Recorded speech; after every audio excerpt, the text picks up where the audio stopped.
deal. So what did we learn in 2017? Oh, what did we learn? Yeah. I hope we learned a lot, considering we had a full year.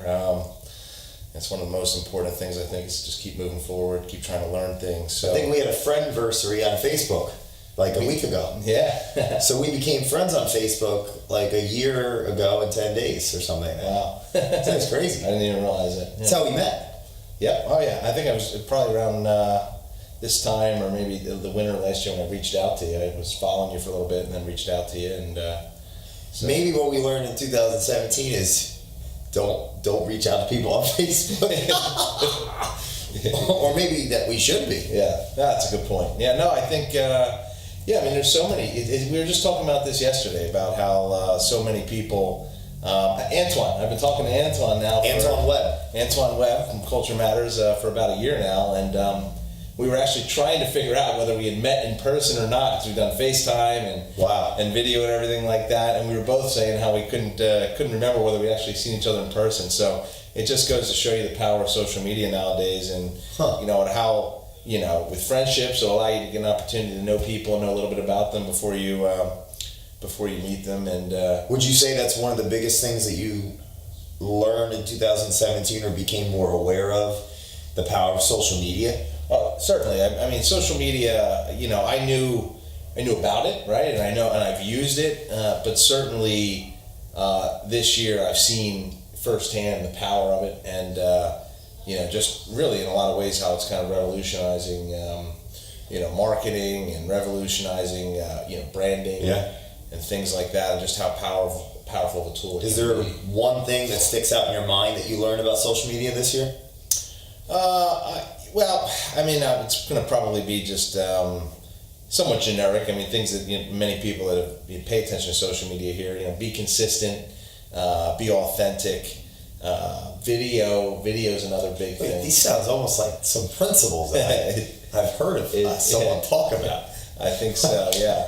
Yeah. No, but I mean that's it. There's a lot of times. And hey, listen, whatever you want to use social media for, that's there's a lot of different people use it for different reasons. People don't have any business use for it all, but certainly, staying away from things that are controversial. And, I try to just kind of stay on point with my message. For me, my social media is about, my family, and kind of just capturing that and sharing that with my loved ones. And then also it's about business, right? So it's an opportunity for us to get out, as opposed to billboards and print and things that were common or effective in the past. Social media is a great opportunity for you to get your brand out there, and to just kind of share with others what you do. Yeah. So that's I think when I'm looking at people, I'm looking at people whose lives, doesn't mean I only do business with people that have similar lives and similar interests, but certainly it's nice to do business with those types of people. People you like. People you like, right? So again, sharing again your authentic self and things that you do and things that you're into. So one of the guys on your team, Jeff. Matt Alderson, yeah. well, and Jeff as well, they both started to do a lot of video. Yep. And Matt's got a new show coming out. Yeah. What is it? Loans, Life, and Liberty, I believe it is. Liberty. Yeah, that's a good Every one. Tuesday, right? We just started filming. You guys are going to shoot down at Annie Mac's corporate offices down in Mount Laurel? Mount Laurel, yes. Now, do you have any expectations for that you could share with? Because the last year you've been focused on, obviously, serving your clients at the highest level possible, right? Which is in the mortgage business. Yeah. And then restructuring your team to be able to do that at a higher level. Yeah. Focus on that. You brought Matt in with this new role to be able to develop Business development manager. So he's going to be doing that show. Yep. What's the reasoning behind that? Was it because you saw what social media's power was in 2017? Well, the reason behind the show and the reason behind the restructure? Well, let's talk about the show first, and then we can go into the restructure a little bit. Yeah. The show, I think it's an opportunity. I believe, and Matt be better one to speak to this than myself. I know you're working on it with him, but loans, of course, it's mortgage. That's what we do, and it's an opportunity to share with others, what we do, and talk to people about things that are relevant for people in mortgage and in the real estate community, and of course the clients, and obviously the real estate and mortgages are so intertwined that, the clients that we're each going after are essentially one and the same. So, we're going to be able to put out content that is relevant for those types of, that market or that niche, if you will. And then, life, a big part of, what I've done, I think that I've grown this year, I've always considered myself, I never considered myself an absentee father that's one that just worked and just paid the bills, but certainly I've really been, paying attention this year to just being more present, being more with your family, just more present with my family. You have 13 kids, right? 13 kids, yeah. Minus 8, but still, once you break 4, it's kind of one and the same. But yeah, so to me it was a year about putting my processes in place and putting my team in place that will allow me to have not just the same, but even a more effective experience for my customers, as well as doing it in a way that allows me to be more present and to be more active at home, right? Because at the end of the day, if you don't have a greater purpose, what's the point? Yeah. And that was what I kind of came to. There's a time and a place for kind of putting your head down and working and grinding, but at the end of the day, we're doing this for a reason. And even if you don't have a family, whether that's your community or just other things that are important to you, and so that's really kind of been a focus of mine this year. So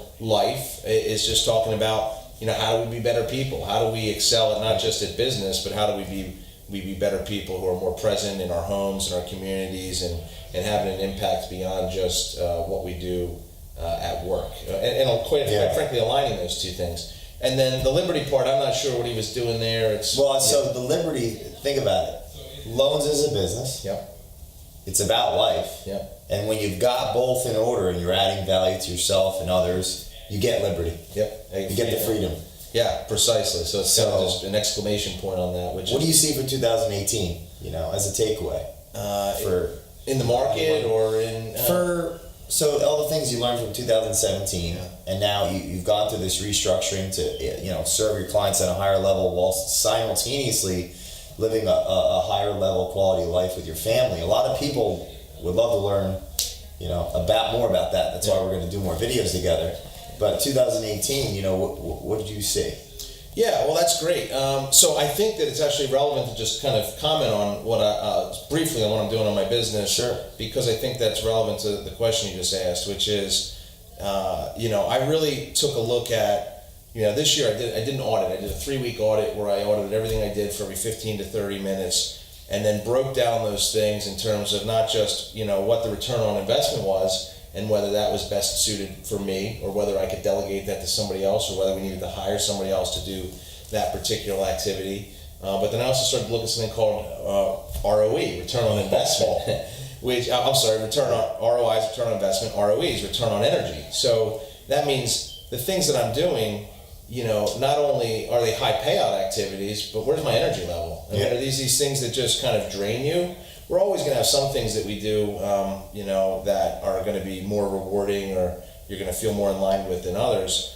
But, we're going to be in our genius zone. It's from a book, what was that book? The Big Leap, I read that. Maybe in your genius zone, where you're really, when you're getting a high return on investment and you feel fulfilled, you don't get drained, you don't feel like bogged down, and that's really the thing. So I've restructured my team in a way. If you look at it, the mortgage process, from going out and developing the relationships and bringing value to those individuals you have relationships with. In our business, that's referral partners, realtors, CPAs, business owners, things like that, financial advisors. But then as well, then you've got somebody who needs to kind of collect all the data and know how to do that in a really efficient way. Then you need to have somebody who knows guidelines and knows how to structure those things.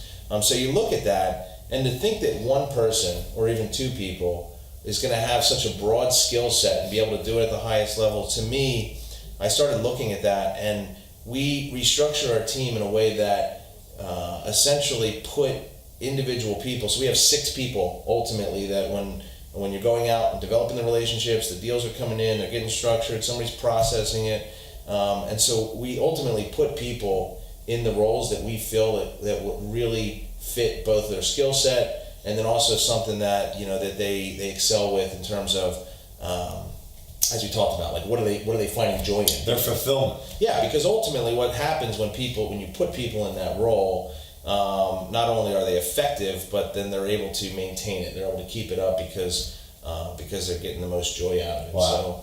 So that's what we've been doing, and that's really a big thing I think for this year, which is, I mean, of course people want to work with people that they feel are going to get the job done properly, but we want to kind of take it to the next level. Part of the reason for my restructure wasn't only to get better control over and balance in my life, but to be able to model it and to help my team obtain that. To actually help them grow. Correct. The same way. And that's a big thing also is we want to take I've got a mastermind myself that I put some top real estate producers together, and we're not just talking about how do we close more business, but we're talking about these types of things. How do we balance ourselves? What kind of processes and systems do we put in place to align with the stuff that we're talking about? So a big thing that we're going to really try to focus on in 2018 is to have these types of conversations. So many real estate people are used to mortgage people sitting down and talking about your rates and your products and why we're better than the next person, but not too many people are talking about how do we time block and how do we set our systems up in place to do these things I'm talking about. So we want to go deeper. We don't want to necessarily have a ton more relationships. Of course we want to grow somewhat with relationships, the amount of relationships, but we want to go much deeper. Got it. And if we feel that these things create a better quality of life and more enjoyment and more fulfillment for us, then clearly the types of people we're working with. So, whether that's, sitting and taking some agents through through that audit, that time audit, and then taking a look at really, if you don't audit, you don't see what you spend your time working on, how can you know how to improve that, or so on and so forth. So that's really the big thing that we're trying to do this year is these types of things that we're doing to try to grow, is to try to be a catalyst for that type of growth with the people that we're working with. So would you, the takeaway for someone watching this video is 2018, go deeper. Absolutely. I think you see so many people on Facebook, and I've been one of them, work harder, and, embracing the grind, which is fine. Again, I'm not knocking that. But I think there's something to be said for also, as you say, going deeper and trying to just think about how, not just working harder, but how we set ourselves up in a way to work smarter and to work in a way that creates a better balance and it creates a longevity in what we're doing. So final question, Bill. Does culture matter? Culture does matter, yeah, and it's funny you say that, because that's what we're really talking about, having a culture where it's not just about working harder. It's not always about just focusing on the results. But the beauty of it is, Jay, is that when you take care of these things that I'm talking about, and when people feel fulfilled, ultimately I feel like the results are actually better. That's how they made the pyramids. So yeah, great. That's what we're excited for in 2018.